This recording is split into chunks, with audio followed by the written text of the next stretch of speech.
રહેણાંકીય વિસ્તારમાં મોબાઈલ ટાવરને હટાવવા બાબતે લોકોનો વિરોધ.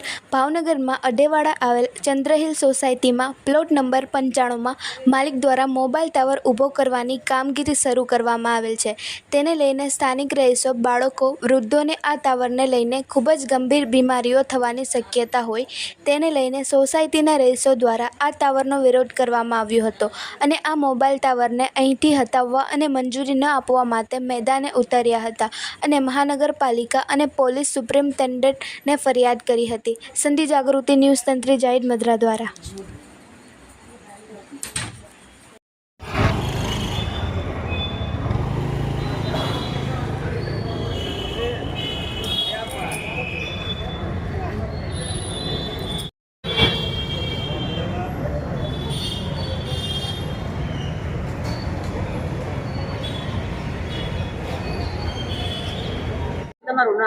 મારું નામ કુંદનબેન રાજુભાઈ સોલંકી.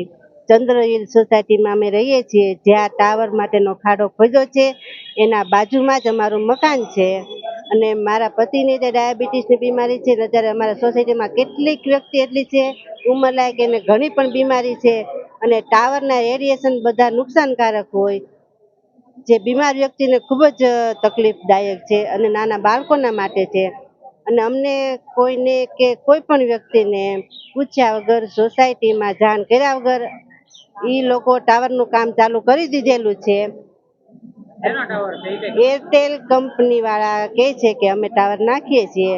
કાલે 2 વ્યક્તિ આવ્યા હતા ને એને એમ જ કીધું કે અમે ટાવર તો નાખશું જ. તે એ લોકો પોલીસ પ્રોટેક્શન સાથે આવીને ટાવરમાં નાખવા માંગે છે, પણ અમે નાખવા દેવાના નથી.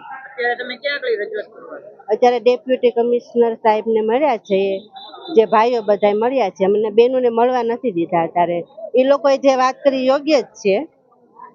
આવેલ ઓકે, તમારું નામ? હા, મનસારામભાઈ લશ્કરી. ક્યાંથી આવો છો ને શું પ્રશ્ન? હા, સિત્સર રોડ અઢેવાડા વિસ્તારમાં ચંદ્રહિલ સોસાયટી છે, ત્યાંથી અમે આવ્યા છીએ. અને ત્યાં એક એરટેલનો ટાવર ગેરકાયદેસર ઊભો થાય છે.